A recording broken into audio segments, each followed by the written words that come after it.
Farewell to Manzanar, Chapter 21. The Girl of My Dreams. That bow was from the world I wanted out of, while the strutting, sequined partnership I had with Radine was exactly how I wanted my life to go. My path through the next few years can be traced by its relationship to hers. It was a classic situation. In many ways, we had started even. Poor whites from West Texas, her family was so badly off sometimes she'd come to school with no lunch and no money, and we would split whatever I had brought along. At the same time, we were both getting all this attention together with the drum and the bugle corps. After 3 years at our junior high school, in a ghetto neighborhood that included many Asians, Blacks, Mexicans, and other white migrants from the South, we had ended up close to being social equals. We stayed best friends until we moved to Long Beach Polytechnic. There, everything changed. Our paths diverged. She was asked to join the high school sororities. The question of whether or not I should be asked was never even raised. The boys I had crushes on would not ask me out. They would flirt with me in the hallways or meet me after school, but they would ask Radine to the dances, or someone like Radine, someone they could safely be seen with. Meanwhile, she graduated from baton twirler to song girl, a much more prestigious position in those days.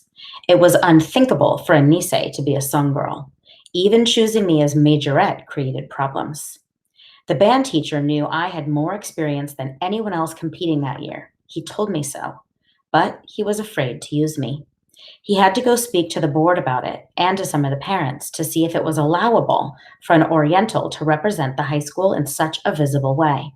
It had never happened before. I was told that this inquiry was being made, and my reaction was the same as when I tried to join the Girl Scouts.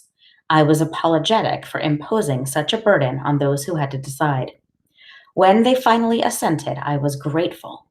After all, I was the first Oriental majorette they'd ever had. Even if my once enviable role now seemed vaguely second rate, still I determined to try twice as hard to prove they'd made the right choice. This sort of treatment did not discourage me. I was used to it. I expected it, a condition of life. What demoralized me was watching Radine's success. We had shared everything, including all the values I'd learned from the world I wanted into. Not only standards of achievement, but ideas about how a girl should look and dress and talk and act, and ideas of male beauty, which was why so many of the boys I liked were Caucasian. Because I so feared never being asked, I often simply made myself unavailable for certain kinds of dates. If one of them had asked, of course, I would have been mortified. That would mean coming to Cabrillo Homes to pick me up, and the very thought of one of his daughters dating a Caucasian would have started Papa raving. He would have chased the fellow across the grass. This was my dilemma. Easy enough as it was to adopt white American values, I still had a Japanese father to frighten my boyfriends and a Japanese face to thwart my social goals. I never wanted to change my face or to be someone other than myself. What I wanted was the kind of acceptance that seemed to come so easily to Radine. To this day, I have a recurring dream which fills me each time with a terrible sense of loss and desolation. I see a young, beautifully blonde and blue eyed high school girl moving through a room of others her own age, much admired by everyone, men and women both, myself included, as I watch through a window. I feel no malice towards this girl. I don't even envy her. Watching, I am simply emptied. And in the dream, I want to cry out because she is something I can never be, some possibility in my life that can never be fulfilled. It is a schoolgirl's dream, one I tell my waking self I've long since outgrown, yet it persists. Once or twice a year, she will be there, the boyfriend surrounded queen who passed me by. Surely her example spurred me on to pursue what now seems ludicrous, but at the time was the height of my post Manzanar ambitions. It didn't happen in Long Beach. There I felt defeated. I watched Radine's rise, and I knew I could never compete with that. Gradually, I lost interest in school and began hanging around on the streets. I would probably have dropped out for good, but it was just about this time that Papa decided to go back into farming and finally moved us out of Carbillo Homes. A few months earlier, he had almost killed himself on a combination of whiskey and some red wine made by an Italian drinking buddy of his. He had been tippling steady for 2 days when he started vomiting blood from his mouth and nose. It sobered him up permanently. He never touched alcohol again. After that, he pulled himself together, and when the chance came along to lease and sharecrop 100 acres from a big strawberry grower up north in Santa Clara Valley, he took it. That's where he stayed until he died, raising premium berries outside of San Jose. I was a senior when we moved. In those days, 1951, San Jose was a large town, but not yet a city. Coming from a big high school in Southern California gave me some kind of shine, I suppose. It was a chance to start over, and I made the most of it. By the spring of that year, when it came time to elect the annual Carnival Queen from the graduating seniors, my homeroom chose me. I was among 15 girls nominated to walk out for inspection by the assembled student body on voting day. I knew I couldn't beat the other contestants at their own game, that is, look like a Bobby Soxer. Yet neither could I look too Japanesey. I decided to go exotic, with a flower print sarong, black hair loose, and a hibiscus flower behind my ear.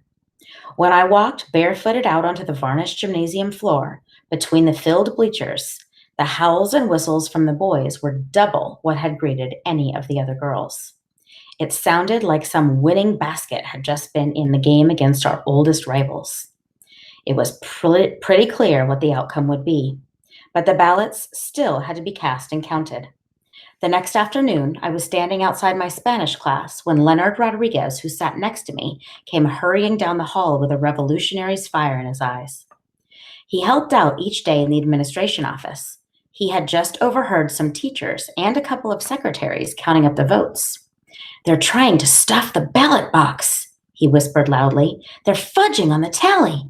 They're afraid to have a Japanese girl be queen. They've never had one before. They're afraid of what some of the parents will say." He was pleased he had caught them, and more pleased to be telling this to me, as if some long held suspicion of conspiracy had finally been confirmed. I shared it with him. Whether this was true or not, I was prepared to believe that teachers would stuff the ballot box to keep me from being queen. For that reason, I couldn't afford to get my hopes up. I said, "So what?" He leaned toward me eagerly with final proof. "They want Lois Carson to be queen. I heard them say so."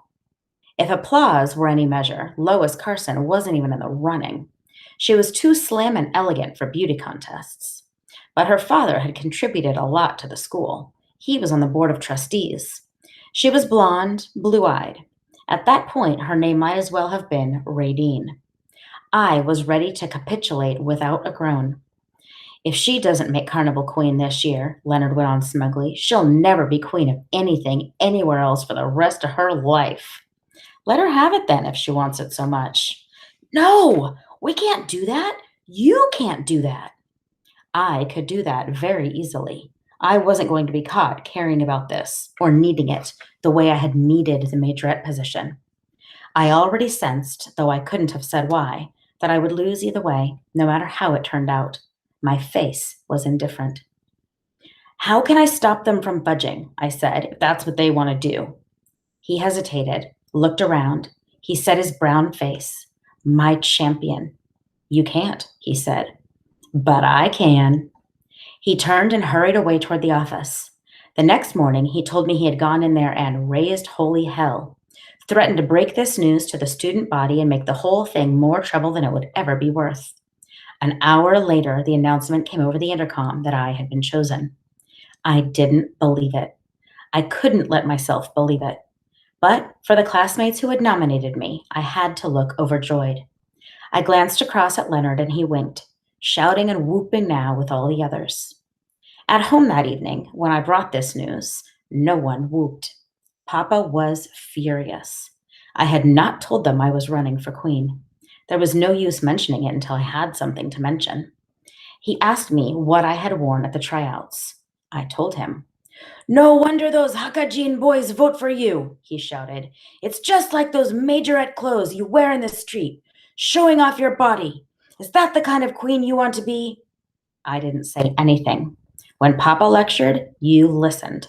If anyone spoke up, it would be Mama trying to mediate. Ko, she said now, these things are important to Jeannie. She is important. I'll tell you what's important. Modesty is important. A graceful body is important. You don't show your legs all the time. You don't walk around like this. He did an imitation of a girl's walk, with shoulders straight, an assertive stride, and lips pulled back in a baboon's grin. I started to laugh. Don't laugh. This is not funny. You become this kind of woman, and what Japanese boy is going to marry you? Tell me that. You put on tight clothes, walk around like Jean Harlow, and the Hakajin boys make you the queen. And pretty soon you end up marrying a Hakajin boy. He broke off. He could think of no worse end result. He began to stomp back and forth across the floor, while Mama looked at me cautiously, with a glance that said, "Be patient, wait him out. After he's spoken his piece, you and I can talk sensibly." He saw this and turned on her. "Hey, how come your daughter is 17 years old?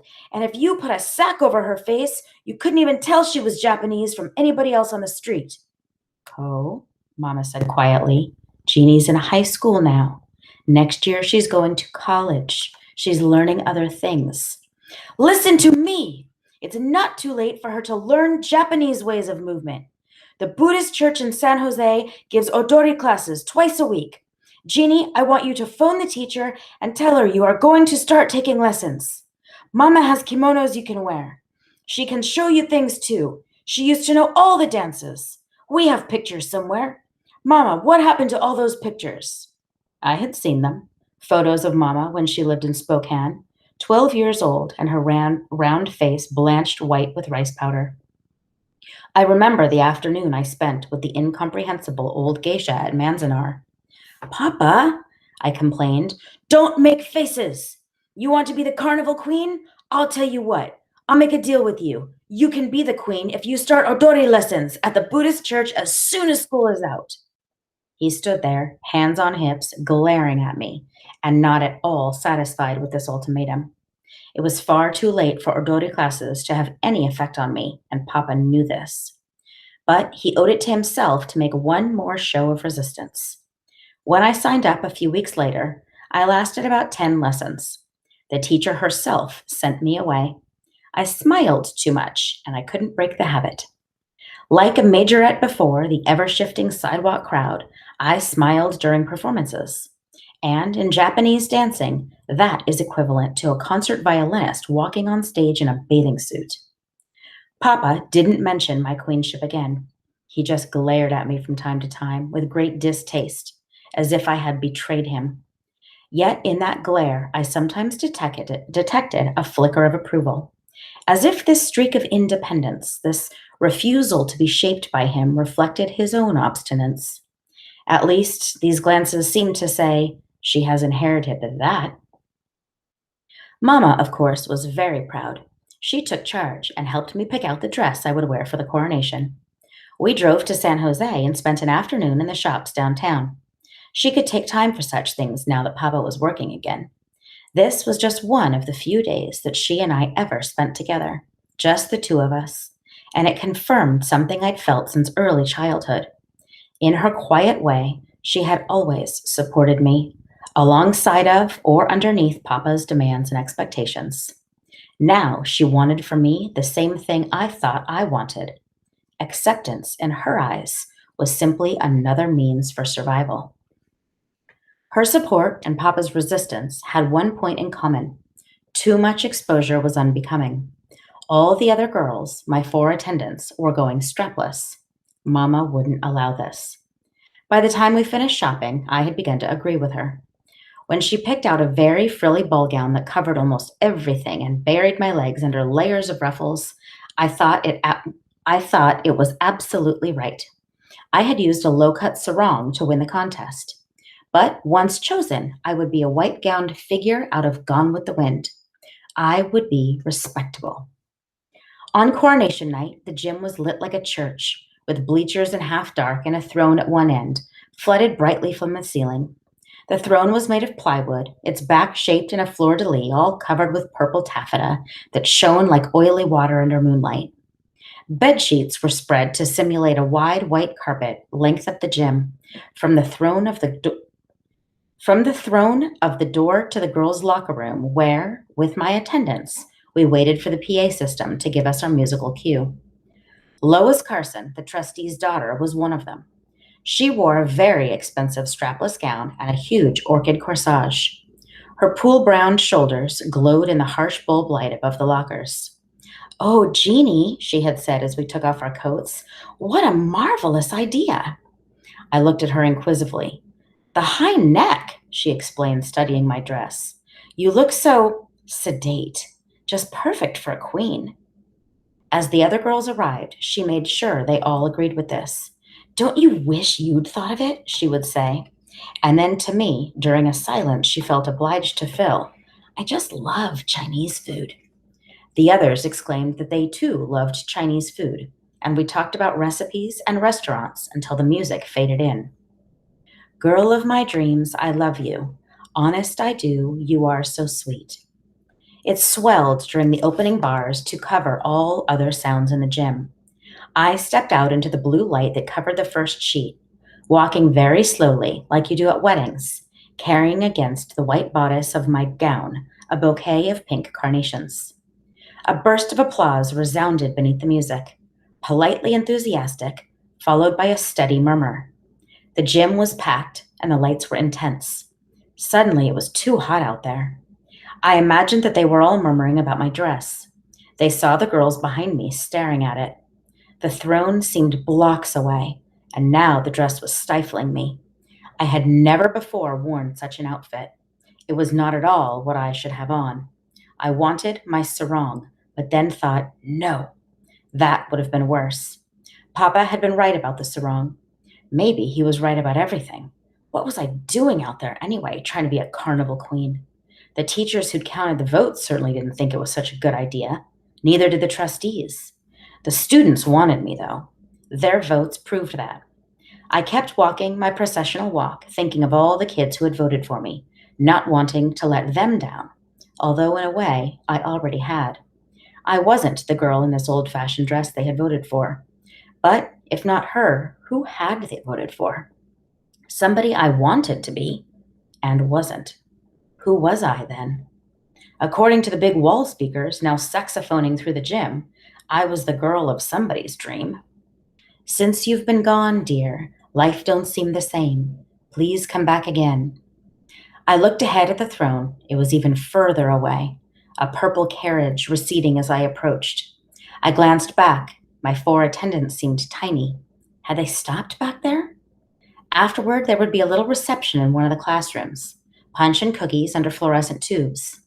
Later, at Lois Carson's house, there'd be a more intimate, less public gathering, which I'd overheard a mention of, but wouldn't be invited to. Champagne in the foothills, oyster dip. I wanted to laugh. I wanted to cry. I wanted to be 10 years old again so I could believe in princesses and queens. It was too late. Too late to be an odori dancer for Papa. Too late to be this kind of heroine. I wanted the carnival to end so I could go somewhere private, climb out of my stuffy dress, and cool off. But all eyes were on me. It was too late now not to follow this make-believe carpet to its plywood finale, and I did not yet know of any truer destination.